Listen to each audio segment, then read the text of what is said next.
Hi friends. இன்னைக்கு வீடே மணக்கிற அளவுக்கு சின்ன வெங்காயம் முருங்கைக்காய் சாம்பார் மண்பானையில் எப்படி டேஸ்டியாக பண்ணுறதுன்னு பார்க்கலாமா? வாங்க வீடியோக்குள்ளே போகலாம்.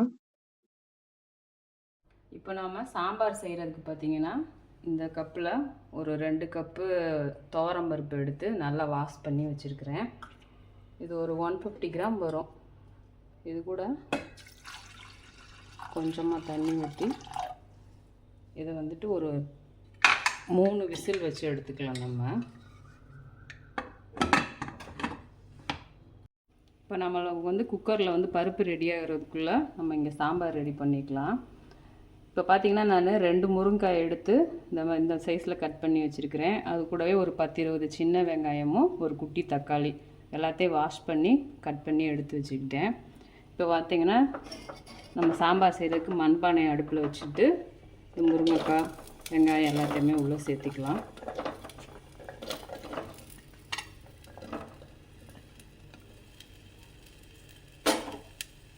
இப்போ இதில் பார்த்திங்கன்னா இந்த குட்டி எண்ணெய் கரண்டியில் ஒரு 3-4 கரண்டி எண்ணெய் ஊற்றிட்டு இதை நல்லா வணக்கணும். நம்ம நார்மலாக சாம்பார் செய்கிறத விட இந்த மாதிரி கொஞ்சம் எண்ணெய் போட்டு அதை வந்து நம்ம நல்லா வணக்கி சாம்பார் வைக்கிறப்போ அந்த சாம்பாரோட டேஸ்ட் வந்து ரொம்ப இன்னும் சூப்பராக இருக்கும். இப்போ இதுலேயும் இந்த தக்காளியும் ஆட் பண்ணிக்கலாம். நம்ம ஆட் பண்ணிவிட்டு இது நல்லா ஒரு 5 மினிட்ஸ் அவ்வளோ நேரம் வணக்கினா போதும். இப்போ இந்த சாம்பாருக்கு தேவையான புளி ஒரு லெமன் சைஸ் அளவு புளி பார்த்திங்கன்னா 1/2 அன் ஹவருக்கு முன்னாடியே ஊற வச்சுருக்கிறேன். இது இருக்கட்டும். இப்போ வந்துட்டு இந்த முருங்கைக்காய் வந்து ஒரு 5 மினிட்ஸ் நல்லா வணக்கிக்கலாம். இப்போ பாருங்கள் 5 மினிட்ஸ் ஆயிடுச்சு. இப்போ வந்து நம்ம வந்து சாம்பாருக்கு தேவையான மசால் பொடி போட்டுக்கிறேன். நான் வந்து ஒரு 4 ஸ்பூன் சேர்த்துக்கிறேன். நீங்கள் உங்களோட காரத்துக்கு ஏற்றாப்புல போட்டுக்கோங்க.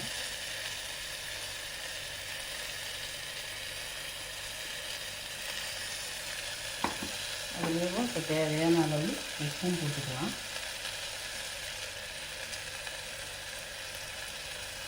போட்டு இதில் கொஞ்சமாக தண்ணி ஊற்றி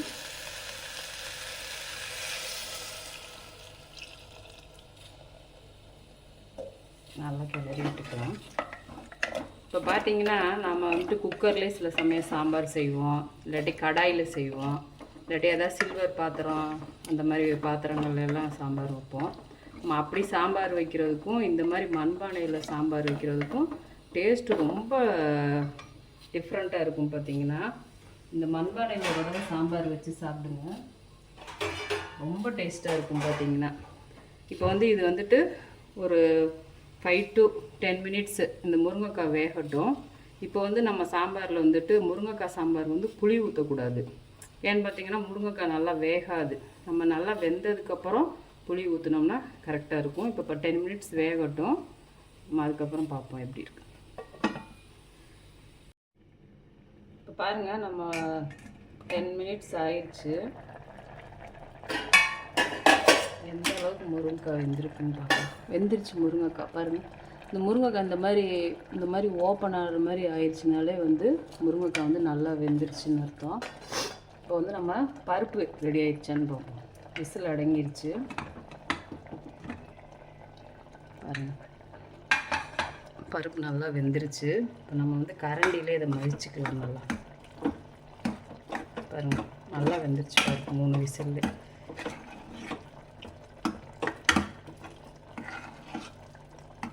இப்போ இது கூட கொஞ்சமாக தண்ணி ஊற்றிக்கலாம். நம்ம அதில் சாம்பாரில் போடணும் இருக்காது.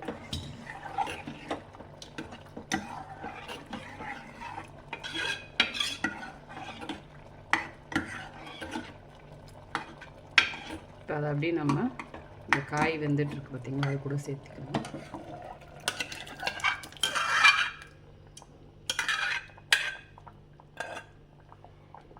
இப்போ பருப்பு சேர்த்தவுடனே நம்ம புளியை வந்து கரைச்சி எடுத்து வச்சுருக்கிறேன், அதையும் அதில் ஊற்றிக்கலாம்.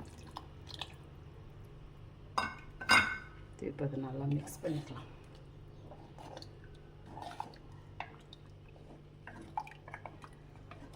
நம்ம புளி ஊற்றின பிறகு பார்த்திங்கன்னா சாம்பார் வந்து ரொம்ப நேரம் கொதிக்கக்கூடாது. ஒரு 5 மினிட்ஸ் கொதிச்சாலே போதும். இப்போ பாருங்கள், நம்மளோட சின்ன வெங்காயம் முருங்கைக்காய் சாம்பார் சூப்பராக ரெடி ஆயிடுச்சு. நல்லா மணக்க கம்ம கம்மன்னு ரெடி ஆகிருக்கு. இப்போ வந்து இதை நம்ம வந்து தாளிச்சிக்கலாம். பார்த்திங்கன்னா சின்ன வடைச்சட்டி வச்சுட்டு கொஞ்சமாக எண்ணெய் அதில்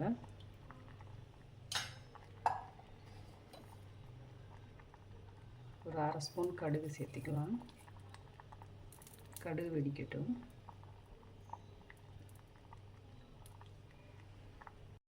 இப்போ பாருங்கள், கடுகு நல்லா வெடிக்குது. இங்கே பாருங்கள், கொஞ்சமாக வெந்தயப்பொடி, ரொம்ப கொஞ்சமாக வெந்தயப்பொடி, பெருங்காயம் கொஞ்சம் நிறையாவே சேர்த்துக்கலாம். நல்லாயிருக்கும் இந்த சாம்பாருக்கு. நிறைய பெருங்காயம் போட்டு தாளித்து போடுறப்போ சாம்பார் டேஸ்ட் இன்னும் சூப்பராக இருக்கும். இதில் கருவேப்பிலையை சேர்த்துக்கலாம். இது ஃபஸ்ட்டாகவே வாஷ் பண்ணிவிட்டு அப்படியே நம்ம சாம்பாரில் ஊற்றிடலாம். அதை